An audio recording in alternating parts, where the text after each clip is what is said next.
welcome back to another video. Today I am going to be continuing the Minecraft series, and in this episode we're going to be building the first coaster of the park. I did set this one up in the last episode when we built the aquarium, so of course if you've not seen any of the other episodes, go back and give them a watch after this one. And yeah, in the last episode we did build the aquarium, and I had some suggestions initially at the very start of the series to build a coaster and call it the Redfish Rollercoaster, a very clever pun based off of my channel name, the roller coaster Redfish. So that's what I will be building in this episode, building the Redfish Rollercoaster. I settled for a launch coaster. I'm going more along the style of an Intamin launch coaster, so you sort of Intamin blitzes. It's just going to end up being a single launch, and it does some stuff around this area which I'm currently building now. The actual building of the coaster actually doesn't take that long, but then I go back and I add a few other things in. I do a bit of edits to the aquarium, and then I also add the sort of scenery in. I mean, there's not really too much theming for this, it's sort of in a generic theme, but there is sort of theming I do. And then I also put the queue line in this episode, so there's a lot to do. And at the minute I am just building the coaster. I'm trying to give it as much of a natural shape as I possibly can, so that's not making the corners too harsh. And I think I may have mentioned it earlier on in the series, but I do want to try and keep it sort of as realistic as possible. So you see sometimes when people build coasters in Minecraft, they tend to put powered rails around the whole thing.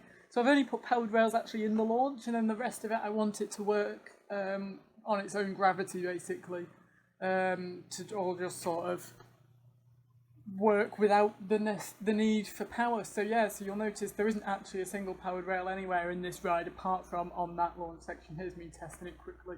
You can sort of see the layout there, but it does go a bit quickly. And I did just build a helix as well. I was quite happy with how that helix turned out. A few more airtime hills, hopefully there'll be big pops of airtime on them. And then we are sort of meandering our way back round to the station now, but after tests, I mean obviously you can't really tell the speed at the minute, but after tests it still packs a punch around these corners.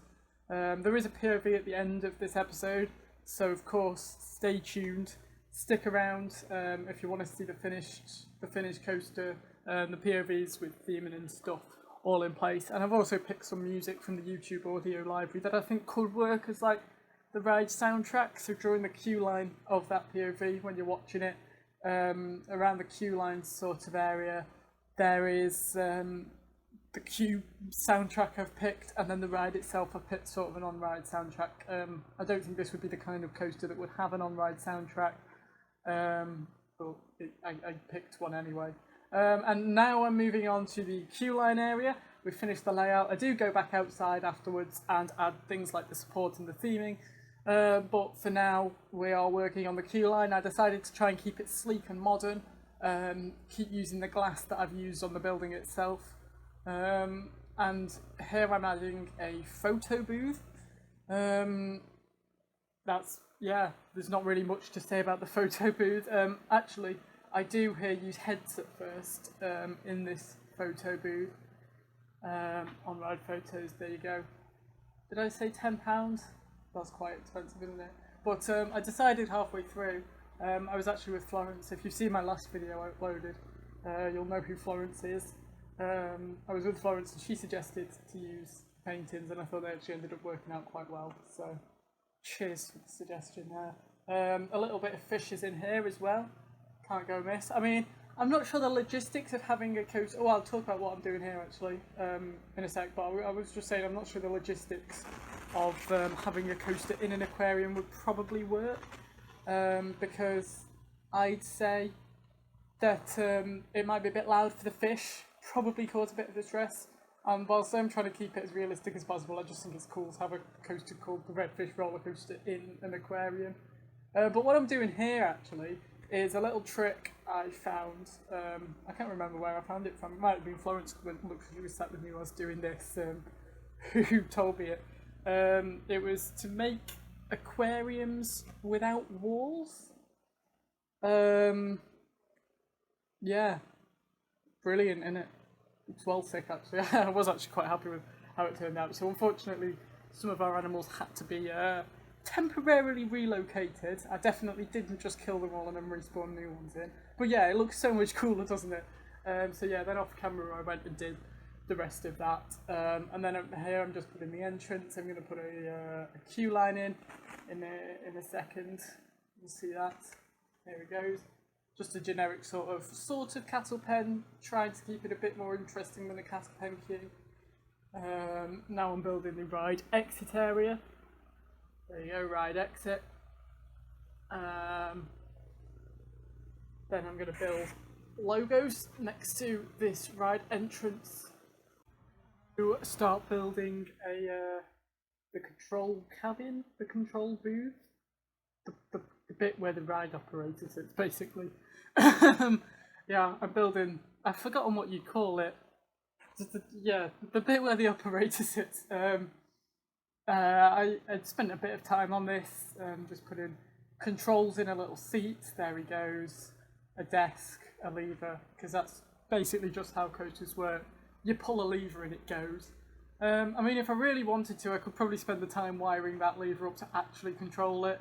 But realistically, it would just be too messy, and there's water completely directly beneath it, so that wouldn't work. And next we're on the really fun task of shoving a bunch of supports everywhere. It's fairly simple, really. Mundane stuff. Yeah, we're putting the supports in, and then following the supports we'll get onto. I mean, I've been calling it theming throughout. I do use the word theming very, very loosely, actually. I mean, yeah, I would call it theming, but, you know, you'll see what I mean in a second. Around the support structure now. And I actually think the colour scheme I've used here, I know it's a generic colour scheme, but I'm quite happy with the way it looks. I think it's one of the cleaner colour schemes to use, and obviously with it being Redfish, I think red track obviously works.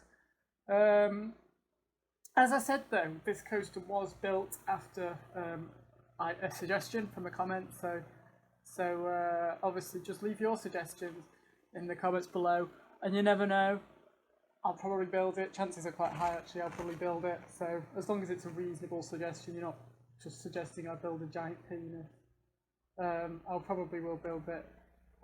That was me destroying a contraption I built at the very start, in which I thought was being really clever. It was to make it never go to night. But then I realised there's this really cool thing called game rule do night cycle false, or do daylight cycle false, and it completely just ruined the whole concept of that machine. And then destroying it has also given me this space here. So you'll see now what I mean by theming. I mean a few little lakes around the coaster, and they've sort of got water jets in, you know. A bit similar to Infusion at Blackpool Pleasure Beach. I mean, that's not the only example of a coaster ever that uses fountains, but it's an example that I could think of. Yeah, it's fairly simple. Just a few fountains everywhere.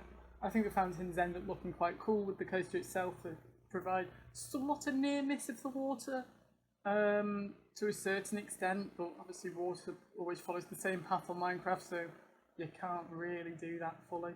But here's my lake going in. I expand it and it actually turns into more of a river by the end of it. I don't know whether I'm going to expand the river to go elsewhere, but for now I think it's just fine being this sort of weird lake that goes around various places. But yeah, as I was saying about suggestions, be sure to leave your suggestions in the comments. Literally suggest anything to me. Normally coasters won't have been named, so you'll have the chance to name coasters, but obviously the suggestion for this one came along with the name. It was basically the name that was suggested to me, so there's not really a chance to name this one.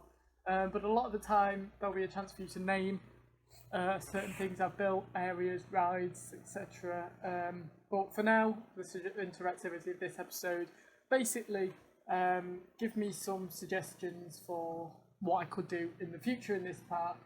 For example, rides I could build, types of rides, names of rides, themes of areas.